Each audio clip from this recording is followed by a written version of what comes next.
இன்றைக்கி செய்ய போகிறது பாலக்கீரை கடையலுங்க. நிறைய பேர் குக்கரில் பருப்பு கீரையெல்லாம் போடுறீங்க, அந்த மாதிரி போட தேவையில்லைங்க. சட்டியில் வச்சா தான் ரொம்ப நல்லதுங்க. நான் வந்து ரேஷன் துவரம்பருப்பு போட்டுறதுனால 10 நிமிஷத்துலேயே வந்துடுச்சுங்க. சீக்கிரம் வேலை முடிஞ்சுது உங்களுக்கு. நீங்கள் சட்டிலே செய்யுங்க, நல்லதுங்க உடம்புக்கு. எப்படி செய்யலான்னு பார்க்கலாம் வாங்க. இன்றைக்கி செய்ய போகிறது பாலக்கீரை கடையிறதுங்க. ஒரு கத்தை கீரை கிள்ளி வச்சுருக்கோங்க. 100 கிராம் துவரம்பருப்பை கழுவி எடுத்து வச்சுருக்கோங்க. இப்போ நம்ம சட்டியில் போட்டுக்கலாம். அடுப்பை பற்ற வச்சுக்கலாங்க. கழுவி வச்சுருக்க துவரம்பருப்பை இதில் ஊற்றிக்கிறேன். நான் ரேஷன் துவரம்பருப்பு எடுத்துக்கிட்டேங்க. இதுனா சட்டுன்னு வெந்துடும். இதே கடையில் நம்ம வந்து பருப்பு போட்டோம்னா குக்கர் யூஸ் ஆகுங்க. அது சீக்கிரம் வேகாது சட்டிக்கு. ஒரு 6 பூண்டு பல் உரிச்சு வச்சுருக்கோங்க, அதையும் போட்டுக்கலாம்.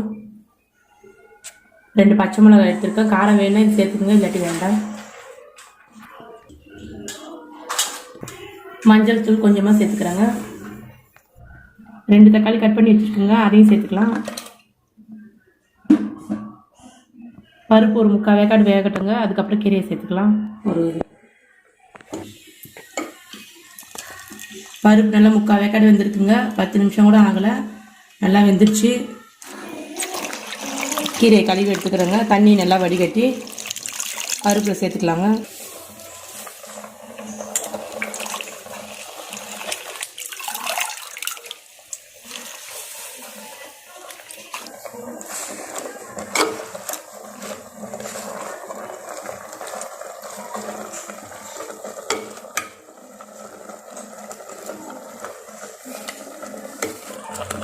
கீரை ஒரு 5 நிமிஷம் கொதிச்சா போதுங்க. பருப்போட நல்லா வேகட்டும். கீரை வேகட்டுங்க. அதுக்குள்ள நம்ம காஞ்ச மிளகாலாம் கிள்ளி போட்டு தாளிச்சிக்கலாங்க. எண்ணெய் ஒரு 2 ஸ்பூன் ஊற்றிக்கிறேங்க.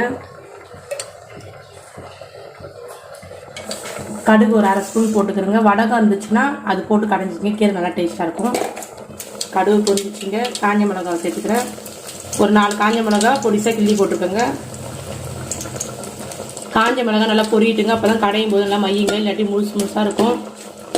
நம்மளுக்கு காரம் கீரையில் சேராதுங்க. 2 கருவேப்பிலை கொஞ்சம் சேர்த்துக்கிறேங்க. கடையும் போது நல்லா வாசனையாக இருக்குங்க.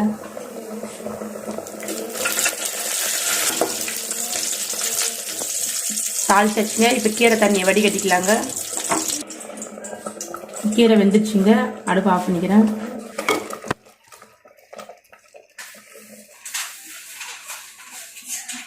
கீரை தண்ணியை நல்லா வடிகட்டிக்கிறேங்க.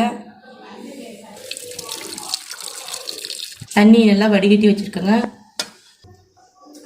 தாளிச்ச காஞ்ச மிளகாலாம் இதில் சேர்த்துக்கிறேங்க. மற்ற வச்சு கீரையை நல்லா கடைஞ்சி எடுத்துக்கிறேங்க.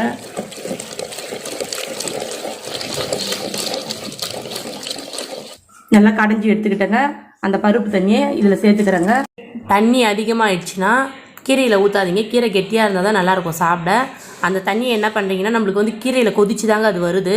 அதனால் அதோட சத்தெல்லாம் அதில் இருக்கும். கொஞ்சமாக உப்பு, பெப்பர் பொடி கொஞ்சம் போட்டு குடிச்சு பாருங்கள், நல்லா டேஸ்ட்டாக இருக்கும். சூப்பு மாதிரி. நான் கடையும் போது உப்பு சேர்க்கலைங்க, இப்போ சேர்த்துக்கிறேன். அதனால் சால்ட்டு போட்டுக்கோங்க, சீக்கிரம் கரையின்னு.